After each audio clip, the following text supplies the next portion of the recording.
Hello and welcome to Gradeup study. तो session को शुरू करने से पहले मैं आपको बता दूं कि ये जो क्लासेस हैं ये HP police constable free crash course के तहत यूट्यूब पर फ्री चलाई जा रही हैं। और इन क्लासेस की जो पीडीएफ है ये आपको ग्रेड अप स्टडी के टेलीग्राम चैनल पर देखने को मिल जाएगी, जिसका लिंक आपको डिस्क्रिप्शन में देखने को मिल जाएगा, या फिर आप पिन कमेंट भी चेक कर सकते हैं, वहां पर भी आपको लिंक मिल जाएगा। तो टेलीग्राम चैनल को आपने जरूर फॉलो कर लेना है। चलिए शुरू करते हैं। Hello and welcome to gradeupstudy.com। तो स्वागत है आपका आज की इस वीडियो में। तो आज हम करेंगे टेंसेस को कंटिन्यू, और ये रहा आपका टेंसेस का सेकंड पार्ट। इससे पहले हमने टेंसेस के बारे में थोड़ी सी जो बेसिक नॉलेज आपको होनी चाहिए तो वो हमने कल पढ़ी थी। और टेंसेस का जो पहला पार्ट था प्रेजेंट इंडेफिनिट टेंस, वो हमने कल कवर कर लिया था विद यूजेस। ठीक है, तो आज हम करेंगे उसका नेक्स्ट पार्ट जिसका नाम है पास्ट इंडेफिनिट टेंस। कल हमने क्या किया था? Present indefinite tense. ठीक है, तो अभी हम करेंगे पास्ट इंडेफिनिट टेंस। तो सबसे पहले हम इसके स्ट्रक्चर पे थोड़ा सा ध्यान दे देते हैं कि इसका स्ट्रक्चर क्या है। तो इसमें आपका सब्जेक्ट होगा और वर्ब की सेकंड फॉर्म हम यहां पे यूज करेंगे और साथ में ऑब्जेक्ट होगा। ठीक है, तो सबसे पहले हम आपको बताएंगे कि जो प्रेजेंट इंडेफिनिट टेंस था उसका स्ट्रक्चर क्या था। उसका स्ट्रक्चर था सब्जेक्ट प्लस वर्ब की फर्स्ट फॉर्म के साथ S E S I E S plus object. अब यहां पे जैसा सब्जेक्ट होगा वैसे आपको यहां पे वर्ब बनानी थी। एग्जाम्पल के लिए, अगर आपका सब्जेक्ट सिंगुलर था तो यहां पर आपकी वर्ब भी सिंगुलर होनी चाहिए। तो यहां पर आपकी वर्ब सिंगुलर कौन सी होगी? जिसके साथ S E S I E S लगता है। ठीक है, अगर आपका सब्जेक्ट यहां पे प्लूरल है तो आपको यहां पे वर्ब भी प्लूरल बनानी है। ठीक है, लेकिन पास्ट इंडेफिनिट टेंस में वर्ब का कोई भी लेना देना नहीं है कि वह सिंगुलर होगी या फिर प्लूरल होगी। आपको हमेशा यहां पे वर्ब की सेकंड फॉर्म का ही यूज करना है, चाहे आपका यहां पे सब्जेक्ट सिंगुलर हो चाहे आपका यहां पे सब्जेक्ट प्लूरल हो। आपको इसके आगे वर्ब की सेकंड फॉर्म ही यूज करनी है। और वर्ब की जितनी भी फॉर्म्स होती है वो हमने कल की वीडियो में डिस्कस कर ली थी, वर्ब की फर्स्ट फॉर्म से लेके वर्ब की फिफ्थ फॉर्म तक। क्लियर है? हो जाएगा। तो इस स्ट्रक्चर को आपने ध्यान से देखना है कि यहां पे वर्ब की सेकंड फॉर्म को हम यूज करते हैं। ठीक है, तो अब देखते हैं इसके यूजेस, क्योंकि इसके यूजेस से ही क्वेश्चन बनते हैं कि कहां पे पास्ट इंडेफिनिट टेंस का यूज किया जाता है। ठीक है, अब देखिए, तो इसका जो पहला यूज है वो है एक्शंस फिनिश्ड। कोई एक्शन जो है वो फिनिश्ड हो चुका है, यानी कि कंप्लीट हो चुका है, यानी कि कंप्लीटेड इन पास्ट। ठीक है, यानी कि आपने कोई एक्शन किया और वो इस समय कंप्लीट हो चुका है, तो कंप्लीटेड इन पास्ट। तो वहां पर हम पास्ट इंडेफिनिट टेंस का यूज करते हैं। क्लियर है? एग्जाम्पल देखें, I met your brother yesterday. अब देखो यहां पे आई क्या है? सब्जेक्ट है। सब्जेक्ट जैसा भी हो, सिंगुलर हो चाहे प्लूरल हो, आपको यहां पे वर्ब की सेकंड फॉर्म ही यूज करनी है, जो कि यहां पे है मेट। आगे यहां पे ऑब्जेक्ट और आगे अदर वर्ड्स। ठीक है, ये है आपका ऑब्जेक्ट। क्लियर है? नेक्स्ट एग्जांपल देखें, my father went to Russia last year. तो माय फादर क्या है? सब्जेक्ट है। गो, वेंट, गोन।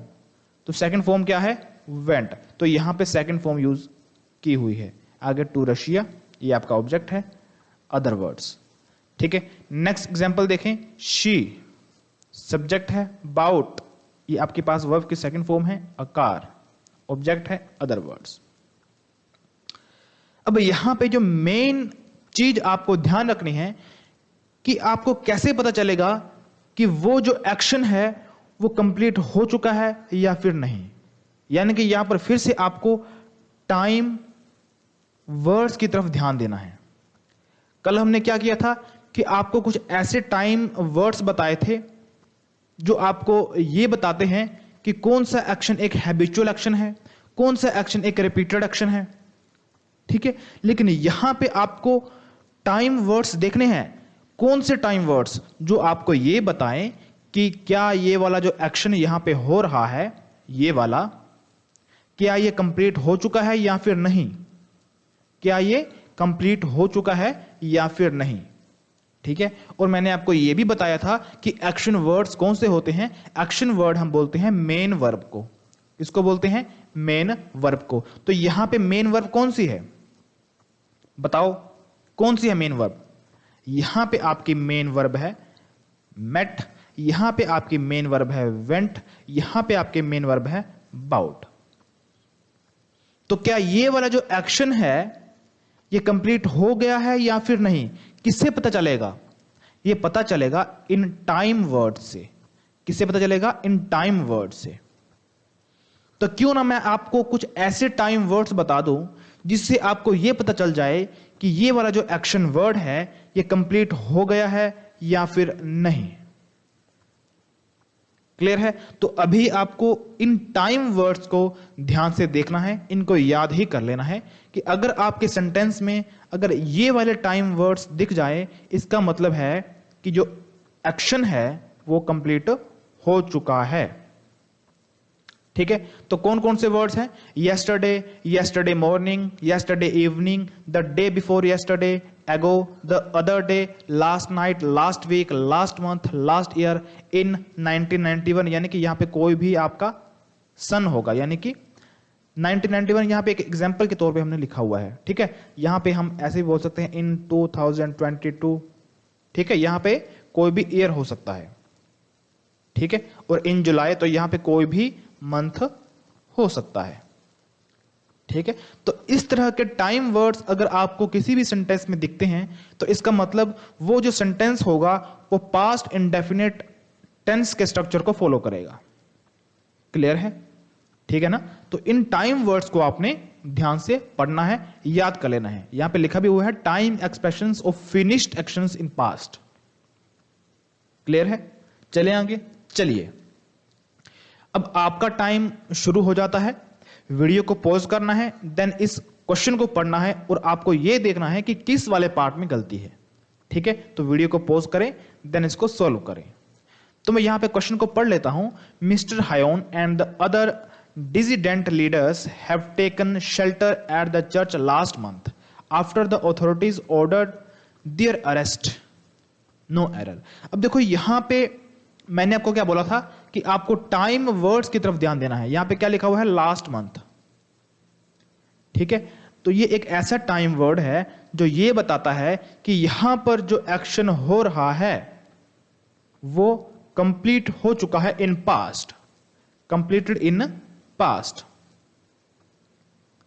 ठीक है, तो यहां पे एक्शन क्या है, ये वाला। ठीक है, तो टेक, टुक, टेकन, टेकिंग, टेक्स। ठीक है, वर्ब की फर्स्ट फॉर्म, वर्ब की सेकंड फॉर्म, वर्ब की थर्ड फॉर्म, वर्ब की फोर्थ फॉर्म, वर्ब की फिफ्थ फॉर्म। तो यहां पे गलती क्या है कि यहां पे हैव हेल्पिंग वर्ब ये आपकी नहीं आएगी। ठीक है, तो यहां पे देखो ये आपकी वर्ब की थर्ड फॉर्म है, तो यहां पे इसको कट करो और यहां पे आपका बनेगा टुक। ठीक है, तो ये मैंने कैसे पहचाना, क्योंकि मैंने अपना ध्यान कहां पे दिया था, टाइम वर्ड पे, और मुझे पता है कि अगर लास्ट मंथ, लास्ट ईयर, अगर कुछ ऐसे वर्ड्स आपको किसी भी सेंटेंस में दिख जाए तो इसका मतलब है कि वो जो स्ट्रक्चर होगा वो पास्ट इंडेफिनिट टेंस को फॉलो करेगा। तो फिर मैंने यहां पे चेक किया कि क्या स्ट्रक्चर जो है वो पास्ट इंडेफिनिट टेंस को फॉलो कर रहा है या फिर नहीं। तो मैंने यहां पे देखा कि यहां पे तो हैव लगा हुआ है, तो यहां पे किसी भी हेल्पिंग वर्ब का यूज तो किया ही नहीं जाता। ठीक है, और साथ में आपको यहां पे वर्ब की सेकंड फॉर्म बनानी है। क्लियर है, आगे चलिए। नेक्स्ट क्वेश्चन देखिए, करो सॉल्व इसको। तो क्वेश्चन क्या है, I have bought this house in 1970। देखो मैंने आपको बताया था ना, अगर आपको किसी भी सेंटेंस में दिख जाए तो कंप्लीटेड हो चुका है आपका एक्शन इन पास्ट। ठीक है, तो क्या करेंगे, यहां पे हैव नहीं आएगा, वर्ब की सेकंड फॉर्म ऑलरेडी यहां पे है, बाय, बाउट, बाउट। ठीक है, बाय इसकी फर्स्ट फॉर्म होती है। ठीक है, हो जाएगा। चले नेक्स्ट, चलिए अब इसको करिए। तो मैंने आपको यहां पे देखो क्या बताया था, ये देखिए एगो। तो किसी भी सेंटेंस में अगर आपको ये दिख जाए एगो, ठीक है, तो उसका मतलब है कि पास्ट इंडेफिनिट टेंस। ठीक है, तो यहां पे एगो है, यहां पे आपका हैव नहीं आएगा। अब देखो, अब आप यहां पे कंफ्यूज हो रहे होंगे कि सर हैव और हैड कैसे आ सकते हैं साथ साथ में। तो आ सकते हैं कैसे, देखिए अब यहां पर जो हैव है ना, ये वाला, ये काम कर रहा है हेल्पिंग वर्ब का, और यहां पर जो हैड है ये काम कर रहा है मेन वर्ब का, जो आपने कभी भी नहीं पढ़ा होगा। कुछ बच्चों ने पढ़ा होगा लेकिन मेजॉरिटी ऑफ पीपल्स को ये नहीं पता होगा। ठीक है, तो हैड एक मेन वर्ब की तरह भी काम करता है। कैसे, देखिए हैव,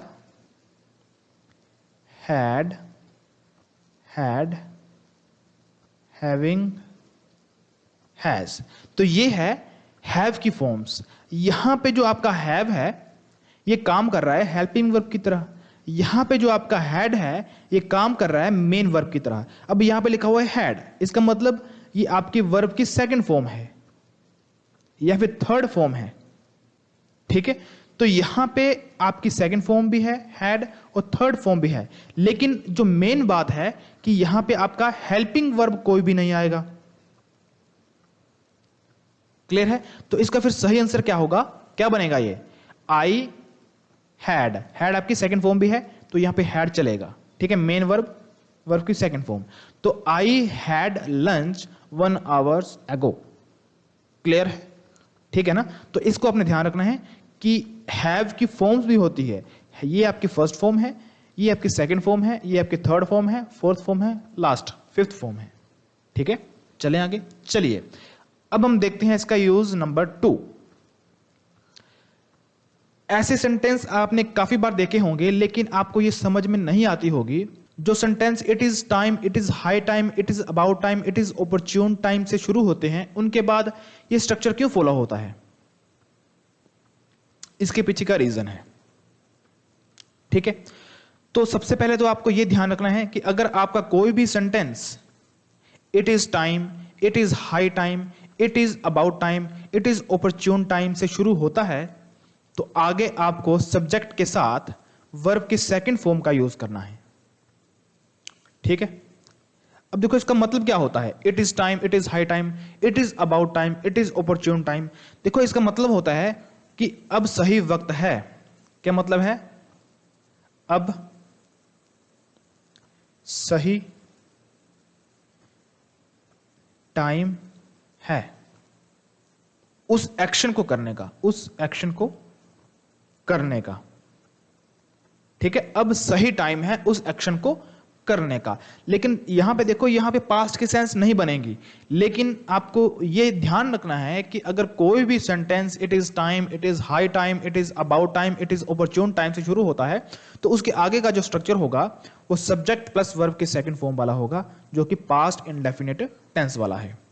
ठीक है, एग्जाम्पल देखें, इट इज टाइम, देखो इट इज टाइम से ये सेंटेंस शुरू हुआ है। It is time, sorry, it is high time I go to bed. अब देखो यहां पे गो लिखा हुआ है ना, तो ये आपका वेंट होगा, क्योंकि ये वाला स्ट्रक्चर आपको फॉलो करना है। ठीक है, तो इसका मतलब क्या हुआ कि अब सही वक्त आ गया है, मुझे बेड पे जाना चाहिए। ठीक है, दूसरा एग्जांपल देखें, इट इज अबाउट टाइम। अब ये वाला जो सेंटेंस है ये इट इज अबाउट टाइम से शुरू हो रहा है, इसका मतलब सब्जेक्ट के आगे आपकी वर्ब की सेकंड फॉर्म बननी चाहिए, तो ये आपकी बनेगी वेंट। ठीक है, GOES, ये आपकी फिफ्थ फॉर्म है।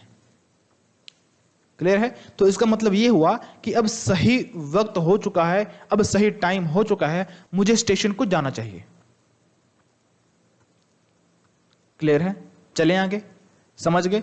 तो ये आपको ध्यान रखना है कि कोई भी sentence it is time, it is high time, it is about time, it is opportune time से शुरू होता है तो आगे आपको सब्जेक्ट के साथ वर्ब की सेकंड फॉर्म को लेकर चलना है। ठीक है, अब आपके सामने एक क्वेश्चन है, वीडियो को पॉज करें, देन इसको सोल्व करें।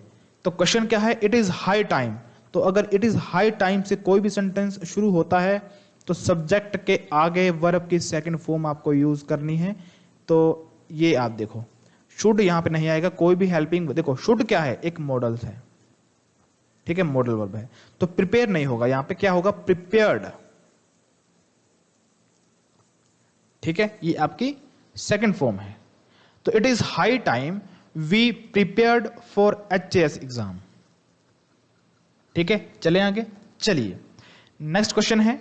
तो क्वेश्चन क्या है, इट इज ओपरच्यून टाइम। तो अगर इससे आपका सेंटेंस शुरू होता है तो आगे सब्जेक्ट के साथ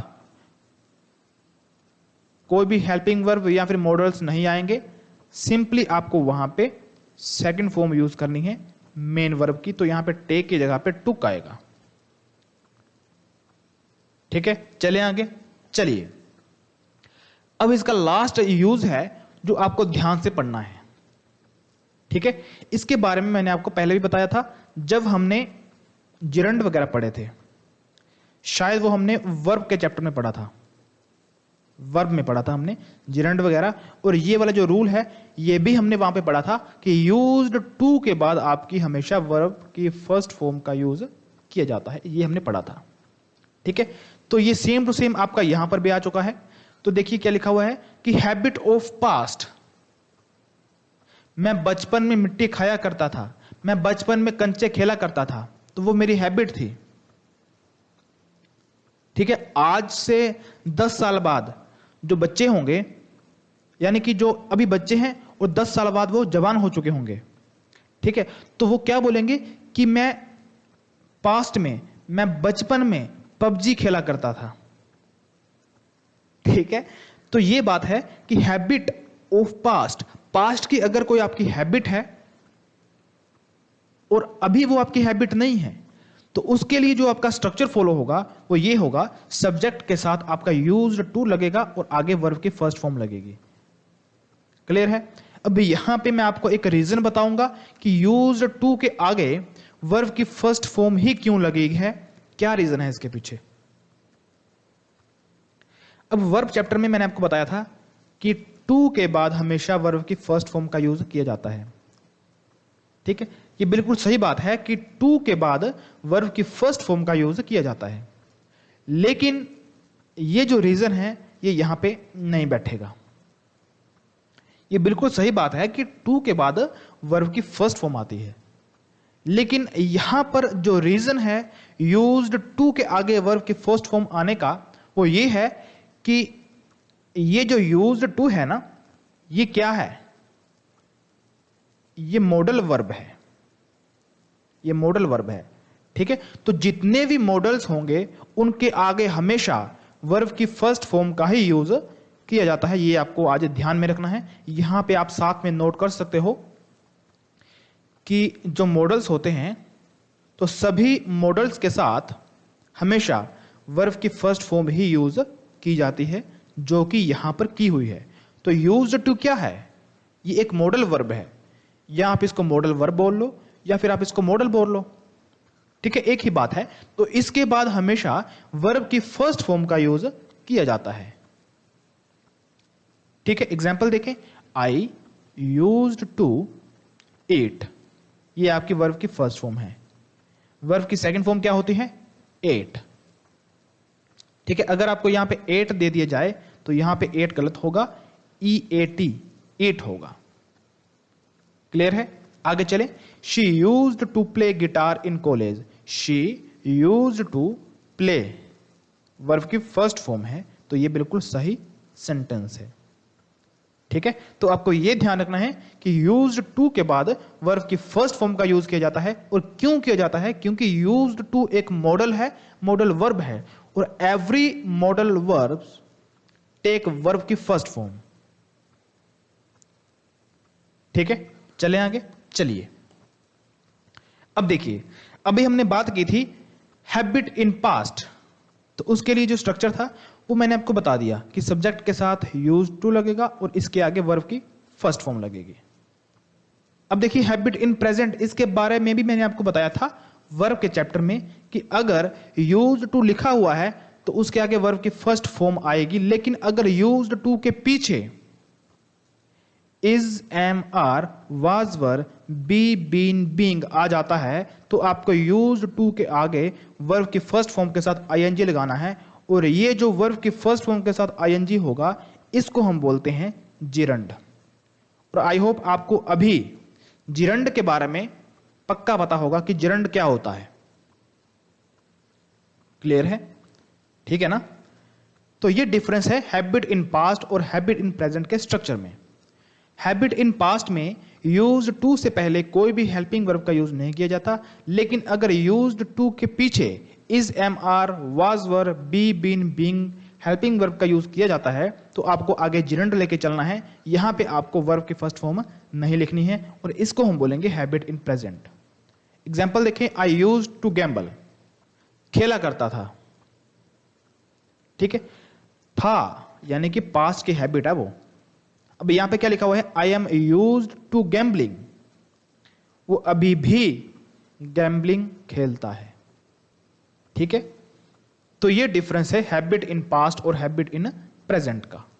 ठीक है, हो जाएगा क्लियर? चलिए आगे चलते हैं। अभी हमने पढ़ा था अफर्मेटिव कि अफर्मेटिव में पास्ट इंडेफिनिट टेंस का स्ट्रक्चर कैसा होगा। तो अफर्मेटिव सेंटेंस अगर आपके सामने है तो उसका जो स्ट्रक्चर है वो है सब्जेक्ट के साथ वर्ब की second form, object, other words. लेकिन इंटेरोगेटिव फॉर्म में और नेगेटिव फॉर्म में इसका स्ट्रक्चर क्या होगा। अब यहां पे आप देख पा रहे होंगे कि यहां पर डिड का यूज किया गया है। क्यों किया गया है इसका भी मैं आपको रीजन बताता हूं। अब देखिए, प्रेजेंट इंडेफिनिट टेंस में मैंने आपको डू और डज यूज करके बताया था इंटेरोगेटिव और नेगेटिव फॉर्म में। क्यों? क्योंकि यहां पर आपको सब्जेक्ट के अकॉर्डिंग वर्ब को चेंज करना था। अगर आपका सब्जेक्ट सिंगुलर है तो आपको डज लिखना है, अगर आपका सब्जेक्ट प्लूरल है तो आपको डू लिखना है। क्योंकि यहां पे आपको मैचिंग खेलना है, सब्जेक्ट को वर्ब के साथ मैच करना है, तब जाके आपके आगे वर्ब की फर्स्ट फॉर्म का यूज किया जाता था। लेकिन अभी हम कर रहे हैं पास्ट इंडेफिनिट टेंस। तो पास्ट इंडेफिनिट टेंस में आपका कोई भी ऐसा लेना देना नहीं है वर्ब के साथ। आपको हमेशा वर्ब की सेकंड फॉर्म का ही यूज करना है। क्लियर है? और मैंने आपको यह भी बताया था कि डू आपकी फर्स्ट फॉर्म है, डज आपकी डू, डिड आपकी सेकंड फॉर्म है और डज आपकी थर्ड फॉर्म है। क्लियर है? ठीक है, तो यहां पर जो सेकंड फॉर्म है ना इसकी वो डिड है। तो पास्ट इंडेफिनिट टेंस में सेकंड फॉर्म ही हम यूज करते हैं, तो इसीलिए यहां पे डिड का हम यूज करेंगे इंटेरोगेटिव और नेगेटिव फॉर्म में। ठीक है, तो फिर स्ट्रक्चर तो आपका वैसा ही वैसा रहेगा कि पहले आपका डिड आएगा, सब्जेक्ट आएगा, वर्ब की फर्स्ट फॉर्म आएगी, ऑब्जेक्ट आएगा। सिर्फ यहां पे चेंज क्या होगा, वर्ब ये वाला डिड। ठीक है, यहां पर भी सेम है, subject plus did, not, verb की फर्स्ट फॉर्म, ऑब्जेक्ट। ठीक है, तो बस यहीं पे चेंज हुआ है, बाकी स्ट्रक्चर जो है वो वैसा का वैसा ही है जैसे कि प्रेजेंट इंडेफिनिट टेंस में था। ठीक है, एग्जाम्पल देखें तो एग्जाम्पल है did she eat food. Did से हमने शुरू किया है, आगे सब्जेक्ट आ गया, वर्ब की फर्स्ट फॉर्म आ गई, ऑब्जेक्ट आ गया। क्लियर है? आगे है did she go to college. Did आपके पास एक वर्ब है, शी सब्जेक्ट है, गो वर्ब की फर्स्ट फॉर्म है। क्लियर है? यहां पे देखो, शी, डिड, नॉट, वर्ब की first form, object. She did not go to college. Clear है ना? तो इस स्ट्रक्चर को आपने ध्यान से पढ़ना है। तो चलिए अब हम देखते हैं इसका नेक्स्ट टाइप जिसका नाम है फ्यूचर इंडेफिनिट टेंस। तो यहां पर अब आपको इसके स्ट्रक्चर की तरफ ध्यान देना है। तो स्ट्रक्चर क्या है? स्ट्रक्चर में एक सब्जेक्ट होगा, इसके साथ आपको यहां पे विल और शैल का यूज करना है। ठीक है, और यहां पे वर्ब की फर्स्ट फॉर्म का यूज करना है और आगे ऑब्जेक्ट और अदर वर्ड्स। ठीक है, अब देखिए सबसे पहले हमने पढ़ा था प्रेजेंट इंडेफिनिट टेंस। इसका जो स्ट्रक्चर था वो ये था कि अगर आपका सब्जेक्ट सिंगुलर या फिर प्लूरल होगा, ठीक है, सिंगुलर या फिर प्लूरल होगा, उसके अकॉर्डिंग आपको यहां पे वर्ब भी सिंगुलर और प्लूरल बनानी थी। क्लियर है? इसके बाद हमने पढ़ा पास्ट इंडेफिनिट टेंस।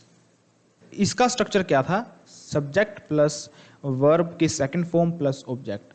यहां पे सब्जेक्ट और वर्ब का कोई भी लेना देना नहीं है। अगर आपका सब्जेक्ट सिंगुलर है तब भी वर्ब की सेकंड फॉर्म आएगी, अगर आपका सब्जेक्ट प्लूरल है तब भी आपके यहां पे वर्ब की सेकंड फॉर्म आएगी। वैसे ही यहां पर भी अगर आपका सब्जेक्ट सिंगुलर है, अगर आपका सब्जेक्ट प्लूरल है, यहां पर आपको वर्ब की फर्स्ट फॉर्म का ही यूज करना है। ठीक है? तो इसमें आज के बाद कोई भी कंफ्यूजन नहीं होनी चाहिए। ठीक है, चलें आगे। चलिए अब देखिए, तो यहां पर हम हेल्पिंग वर्ब में विल और शैल का यूज करेंगे। विल और शैल का यूज हम कैसे करेंगे? यहां पे देखिए, अगर आपका सब्जेक्ट आई है और वी है तब आपको शैल का यूज करना है। अगर आपका subject he, she, it, you, they तब आपको विल का यूज करना है। अब काफी सारे स्टूडेंट्स सोच रहे होंगे कि सर हमने तो आई विल भी सुना हुआ है, आई विल, है ना? बिल्कुल सही बात है, आप इनके साथ विल का भी यूज कर सकते हैं। इसमें कभी भी एग्जाम में एरर नहीं बनता है। ठीक है ना? इसमें कभी भी एग्जाम में एरर नहीं बनता है।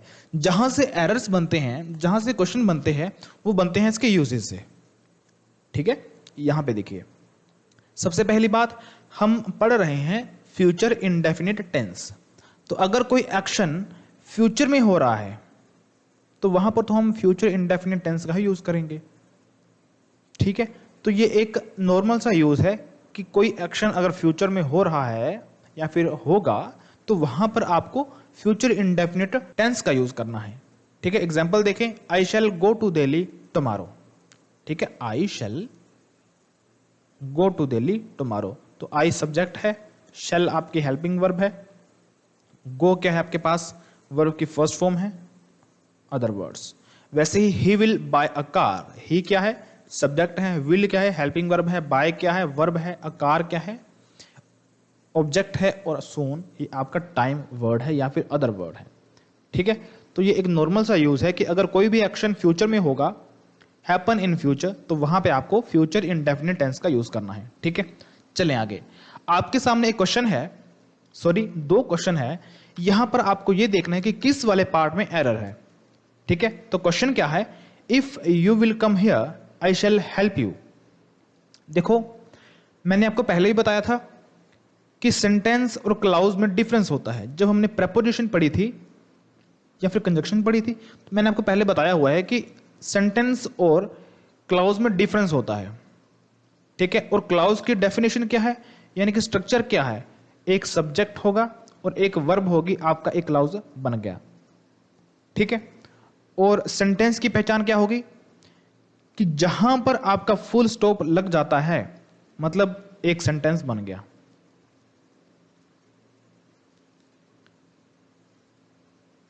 ठीक है? क्लियर है? लेकिन सेंटेंस में मल्टीपल नंबर्स ऑफ क्लाउज हो सकते हैं। अब यहां पे देखो, यू क्या है? सब्जेक्ट है, कम क्या है? वर्ब है, तो ये आपका एक क्लाउज बन गया। अब यहां पे देखो, आई क्या है? सब्जेक्ट है, हेल्प क्या है? वर्ब है, ये आपका दूसरा क्लाउज बन गया। ठीक है? अब यहां पर आपको इन दोनों क्लाउज को पढ़ना है, यानी कि पूरे के पूरे सेंटेंस को पढ़ना है। क्या लिखा हुआ है कि if you will come here I shall help you. जब तुम यहां पे आओगे मैं तुम्हारी मदद करूंगा। तो दोनों के दोनों जो क्लाउज है ये फ्यूचर की सेंस दे रहे हैं कि जब तुम यहां पे आओगे, फ्यूचर की बात की जा रही है, तो मैं तुम्हारी हेल्प करूंगा, ये भी फ्यूचर की ही बात की जा रही है। और यहां पे विल लिखा हुआ है, यहां पे शैल लिखा हुआ है अकॉर्डिंग टू सब्जेक्ट। ठीक है? तो आपके अकॉर्डिंग ये जो सेंटेंस है ये तो सही है, लेकिन उसके बावजूद भी यहां पे गलती है। गलती क्या है? देखिए, देखो, जिस भी क्लाउज में टाइम एंड कंडीशन वर्ड लिखा होगा, कौन सा word? Time and condition, denoting words लिखे होंगे, उसके बाद का जो आगे स्ट्रक्चर होगा ना, वो आपका क्या बनना चाहिए? सब्जेक्ट प्लस वर्ब की फर्स्ट फॉर्म के साथ SES IES। क्लियर है? ठीक है। अगर यहां पे कोई भी time and condition denoting word लिखा हुआ है तो इसके साथ जो सब्जेक्ट होगा और जो वर्ब होगी वो ये होनी चाहिए। क्लियर है? यहां पे किसी भी हेल्पिंग वर्ब का यूज नहीं किया जाएगा। क्लियर है? अब देखो यहां पर जो इफ लिखा हुआ है ना, ये वाला, ये एक time and condition denoting word है। तो इसके बाद वाला जो स्ट्रक्चर होगा, सब्जेक्ट, सब्जेक्ट क्या है? यू है, यानी कि ये एक प्लूरल सब्जेक्ट है। तो आगे जो वर्ब बनेगी ये भी प्लूरल बननी चाहिए, क्योंकि वर्ब के साथ SES IES। अगर किसी वर्ब के साथ हम S लगा दें, ES लगा दें, तो ये एक सिंगुलर वर्ब बन जाती है। क्या बन जाती है? सिंगुलर वर्ब बन जाती है। ठीक है। तो यहां पे इसके साथ किसी भी S और ES का यूज नहीं किया गया है, यानी कि ये एक प्लूरल वर्ब है। तो ये आपका जो सेंटेंस है अब जाके सही बन जाता है। ठीक है।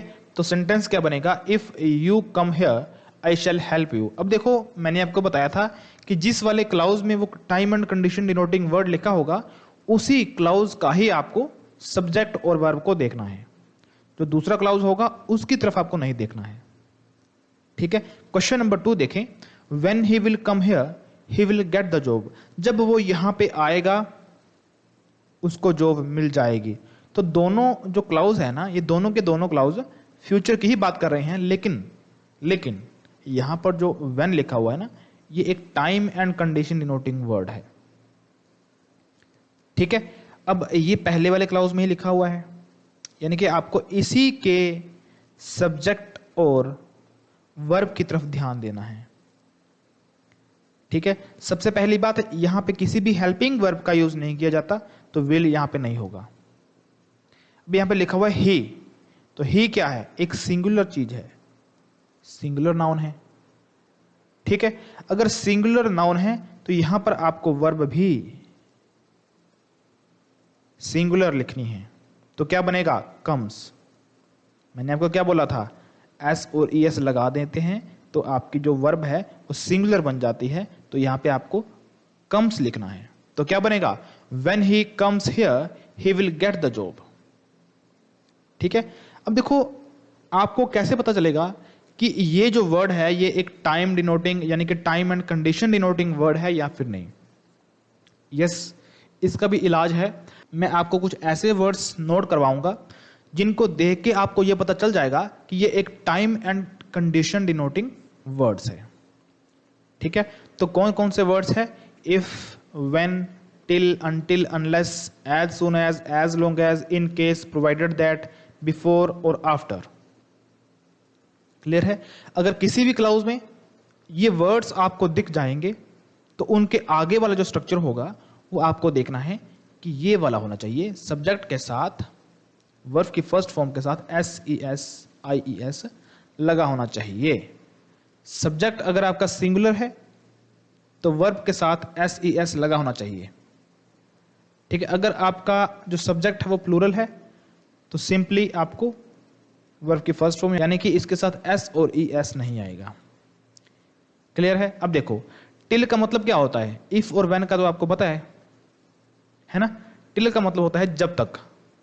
अनटिल का मतलब होता है जब तक नहीं। अब देखो अनटिल के मतलब में ही नहीं लिखा हुआ है तो इसीलिए अनटिल के साथ कभी भी नोट का यूज हम नहीं करते हैं। वैसे ही अनलेस का मतलब होता है अगर नहीं या फिर यदि नहीं, तो इसके मतलब में भी नहीं लिखा हुआ है तो अनलेस के साथ भी नोट का यूज हम नहीं करते हैं।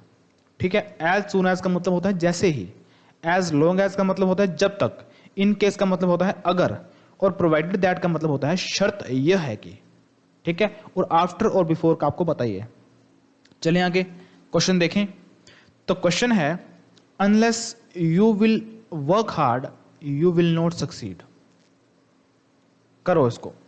तो देखो यहां पे जो आपका पहला क्लाउज है ना, ये वाला, इसमें आपको एक वर्ड दिख रहा होगा अनलेस। जो एक time and condition denoting word है। तो आगे सब्जेक्ट होगा, ठीक है, विल यहां पे नहीं होगा। वर्क, अब देखो यू क्या है, एक प्लूरल, तो वर्क क्या है, एक प्लूरल वर्ब है, ठीक है। अगर मैं यहां पे लिखूंगा वर्क्स तो ये बन जाएगा सिंगुलर, ठीक है। तो यहां पे फिर क्या बनेगा, unless you work hard you will not succeed, ठीक है। क्लियर है, चले आगे चलिए। तो नेक्स्ट क्वेश्चन है, I shall help him to get the job provided that he will give me 50K। 50K का मतलब होता है 50,000 रुपए। तो इस पूरे के पूरे सेंटेंस का मतलब क्या बनेगा कि I shall help him to get the job, मैं उसकी जॉब लेने में मदद करूंगा, प्रोवाइडेड दैट, शर्त यह है कि उसे मुझे 50,000 रुपए देने पड़ेंगे, ठीक है।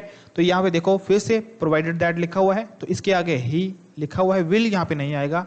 तो ही एक क्या है, सिंगुलर सब्जेक्ट है, तो इसके साथ जो वर्ब हम यूज करेंगे वो भी सिंगुलर करेंगे।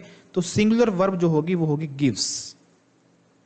एस और ईएस लगाने से आपकी वर्ब सिंगुलर बन जाती है, ठीक है। आगे चलते हैं। नेक्स्ट जो आपका क्वेश्चन है वो है, all the flowers in his garden will die before the rain will fall, ठीक है। अब देखो यहां पे मैंने आपको बोला था कि आफ्टर और बिफोर के बाद भी आपको सेम स्ट्रक्चर फॉलो करना है, क्योंकि आफ्टर और बिफोर भी क्या है, एक time and condition denoting words है, ठीक है, टाइम डिनोटिंग वर्ड्स है। आगे देखो, the rain will fall, the rain क्या है, सब्जेक्ट है। अब देखो यहां पे आपको एक बात और सीखनी है कि अगर आपका कोई भी सब्जेक्ट अनकाउंटेबल है, अनकाउंटेबल, ठीक है, तो उसको हम सिंगुलर काउंट करते हैं।